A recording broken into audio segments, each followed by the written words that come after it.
অনেকগুলা এখানে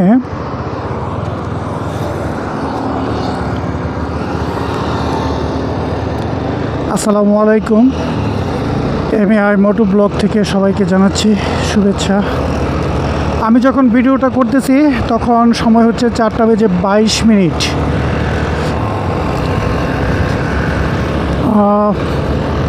This is the winter season. It's very interesting and very chilling to drive in the afternoon in winter season. Actually সুখ কি জিনিস, সুখটা হচ্ছে সম্পূর্ণ আপেক্ষিক বিষয়। আমি মনে করি সুখ হচ্ছে আপেক্ষিক বিষয়। আমার অনেকে আছে কিন্তু আমার মনে সুখ নেই।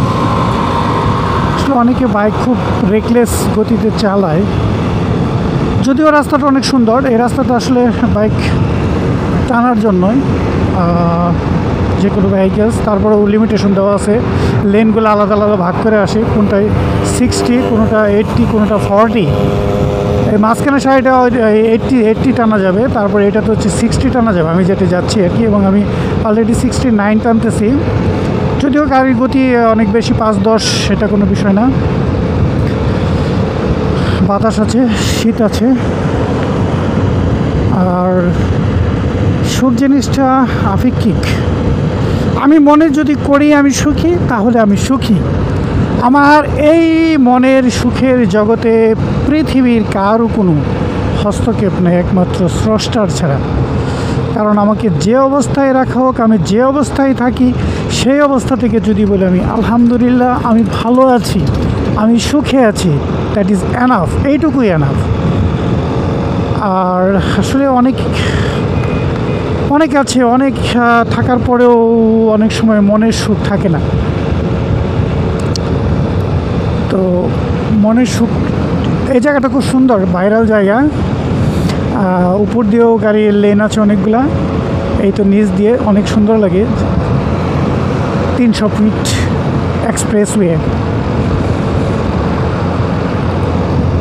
ভালো লাগার জায়গা। আসলে দুইটা এক্সপ্রেসওয়েতে গেলে মানে যাওয়ার পর আমার আসলে অনেক ভালো লাগে। একটা হচ্ছে মাওয়া এক্সপ্রেসওয়ে, যেটা পদ্মা সেতু, অসম্ভব রকমের একটা ভালো লাগে কাজ করে। আরেকটা হচ্ছে 300 ফিট। আমার না, শুধু সবারই। এই যে সবাই কত আনন্দে ড্রাইভ করে। তবে ভাই, সবাই সেফলি ড্রাইভ করবেন। ড্রাইভ আমরা তো করবোই, সবসময় ঘুরবো, কিন্তু সেটা নিরাপদ এবং কন্ট্রোলিংয়ের মধ্য দিয়ে। কন্ট্রোল।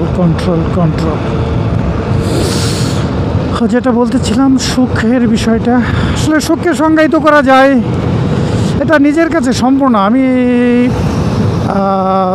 এর জন্য আমার অনেক বই পুস্তক পড়া লাগবে না, অনেক তাত্ত্বিক জ্ঞানের দরকার নেই।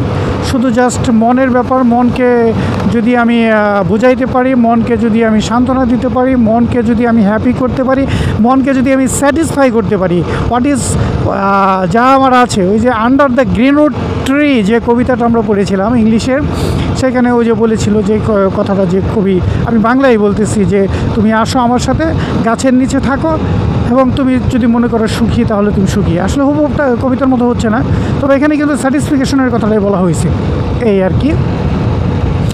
আর সিন্স যেহেতু this is the modern era, in this era we have a lot of technology, science, comfort, but innerly আমাদের মধ্যে আবার আমাদের অনেক আরাম আছে, প্রযুক্তি আছে, যেগুলো আমাদের জীবনযাত্রাকে অনেক আরামদায়ক করেছে।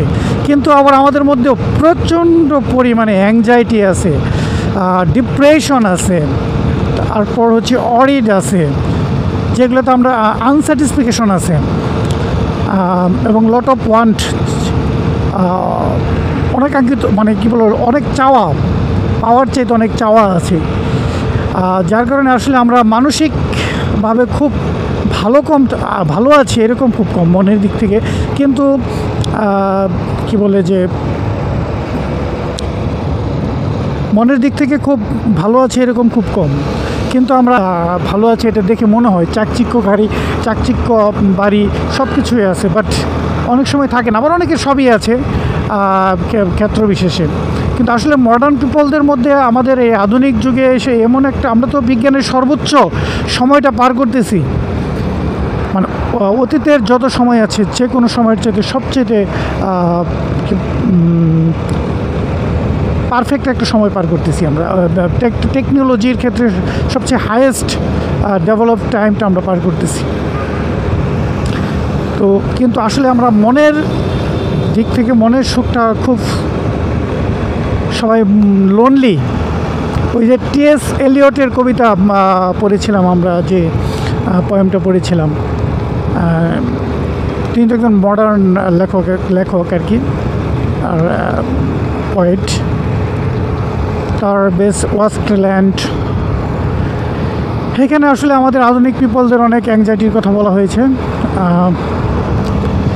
তো এটা সত্য, আসলে এখন বাস্তবে বুঝি যে আসলে আমাদের অনেক সময় অনেক মানসিক অপূর্ণতা আমাদেরকে অনেক মধ্যে অনেক বেশি কাজ করে। তো যা হোক, অনেক দার্শনিক লেভেলের কথাবার্তা বললাম, আর এত সুন্দর একটা জায়গায় আসলে অনেক সময় দার্শনিক কথাবার্তা চলে আসে, এটাই বড় কথা। তবে কি বলবো, আর সবচেয়ে বড় কথা হলো ভালো লাগার জিনিস, বাইক, ভালো লাগার রাস্তা, যেখানে একেবারে সুন্দরভাবে যাইতে পারতে, সুন্দর এনভায়রনমেন্ট, পরিবেশ, সুন্দর টাইম, সব কিছু মিলে আসলে ভালো লাগতেছে। তো ঠিক আছে, আজকের মতো সবাই ভালো থাকবেন, আবার পরবর্তীতে দেখা হবে অন্য কোনো ভিডিও নিয়ে, অন্য কোনো জায়গায়, অন্য কোনো রাস্তায়। সে পর্যন্ত সবাই সুস্থ থাকবেন, ভালো থাকবেন। সবাইকে সালাম, আসসালামু আলাইকুম রহমতুল্লাহ।